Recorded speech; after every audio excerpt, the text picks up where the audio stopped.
descubren que el enemigo está entre ellos, está en el grupo, está en el colectivo. El enemigo es uno de nosotros.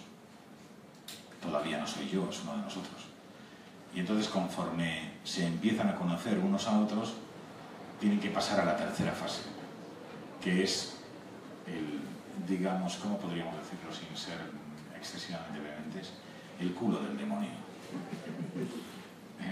Hay que pasar por ese agujero, hay que atravesar ese agujero que nos destroza y que nos arranca la piel para encontrarte a ti mismo, para descubrir que no es, el culpable no es Blanca, ni es Carmen Machi, ni es Mario, ni es Israel, soy yo. Eso es lo que quiero contar con la película, ¿no? Descubrir que al final eres tú mismo, ¿no?, el culpable de lo que ocurre. O igual el salvador. En el caso de Blanca, ella es la salvadora. Ella se encuentra a sí misma como salvadora. O igual es la más inteligente, no lo sé. Y nos engaña a todos. Acá, mi pregunta es, la realidad seguramente es una fuente de información, pero ¿de qué otros lugares también obtenés fuentes para tus películas, tus proyectos? Ahora, la realidad, claro, es que, eso nos llevaría a una pregunta un poco compleja, ¿no? ¿Qué es la realidad para mí? Entonces, la realidad son los tebeos. O sea, para mí la realidad son los cómics, son las novelas gráficas, fundamentalmente la literatura infantil, la filosofía idealista, sobre todo la alemana, Fichte. Me interesa mucho Foucault. ¿Por qué? Porque habla del discurso y es importantísimo para hacer cine. Descubrir cómo se estructura un discurso. Me interesa mucho Asterix y Obelix, sobre todo Obelix, porque Obelix es una persona baja de tórax, siempre ha sido feliz. ¿Por qué es feliz Obelix? ¿Porque se engaña a sí mismo? ¿Porque no se da cuenta de que es gordo? ¿O porque realmente Obelix no es gordo, sino que es un gran tipo, que está por encima de la obesidad? Me interesa mucho Haddock, porque cuando leemos las aventuras de Tintín, son las aventuras de Tintín, no son las aventuras de Haddock. Y sin embargo el protagonista es Haddock. Porque ¿quién es el protagonista de una historia? El que más sufre. Entonces me interesa Haddock, me interesa en la medida en que Moulin siempre viene...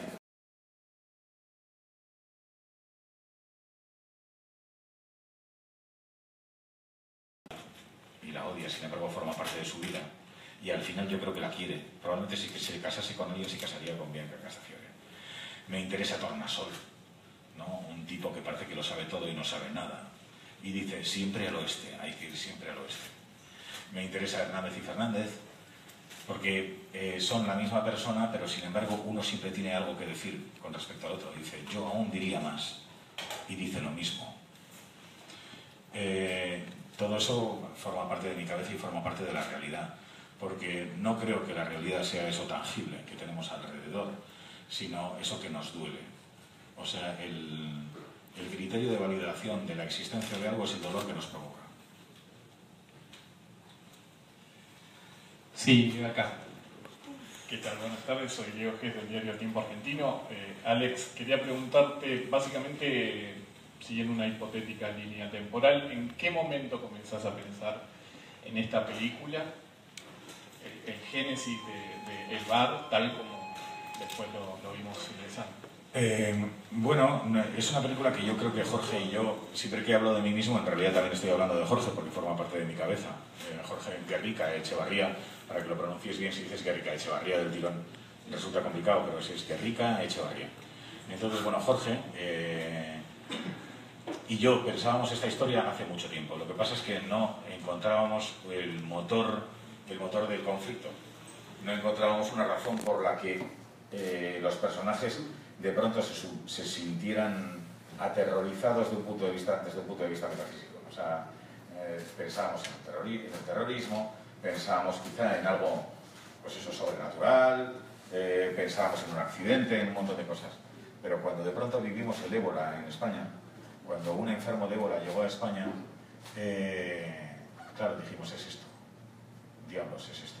¿Por qué? Porque os voy a contar un caso concreto. Tengo una amiga que es médico, ¿no? y trabajaba en el mismo hospital donde estaba el enfermo de ébola. Hubo un momento concreto en España en el que pensábamos que todo el país iba a infectar del ébola, todos, porque dependía de nuestra pericia con la enfermedad, con respecto a la enfermedad, y decíamos, no la tenemos. O sea, yo preguntaba a mi amiga y me decía, no sabemos manejar correctamente el vestuario necesario para no infectarnos. Estamos aprendiéndolo conforme lo conocemos. Es la primera vez que ocurre esto en España. El hospital donde estaba ocurriendo no reunía las condiciones. Se procuraron las condiciones conforme se veía el problema. Lo hicieron fantásticamente bien. Los médicos la verdad es que se portaron de una manera increíble, ¿no? Tuvimos la suerte de tener gente muy competente en sanidad, que entregaban la vida en ello, o sea, porque la situación era crítica, nadie sabía qué hacer, ¿no? El caso es que mi amiga trabajaba en el hospital y me lo contaba, y me decía, está pasando esto, y yo le digo, pero bueno, no será tan grave. Y me dice, sí, es tan grave. Y yo, pero ¿cómo de grave? Pues que se puede infectar todo el país, se puede infectar Europa entera. ¿Pero qué me estás contando? No, venga, por favor. No, sí, esto es terrible. Y yo, venga, vale, voy. Venga, pues nada. Y entonces, pues cambiábamos de conversación y llega el momento en que nos despedimos y me va a dar un beso y hago así. Le hago una cobra seria, ¿no? Y entonces digo, ¿cómo es posible que sea tan cobarde, ¿no? Pero es que en ese momento lo pensé, dije, ¿para qué le voy a dar un beso?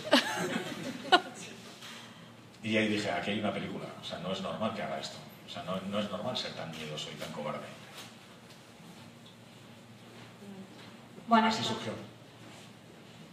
Buenas tardes, Alex, acá. Genia Secta de Cartelera 1030, Radio del Plata. Encantado, gracias. Igualmente.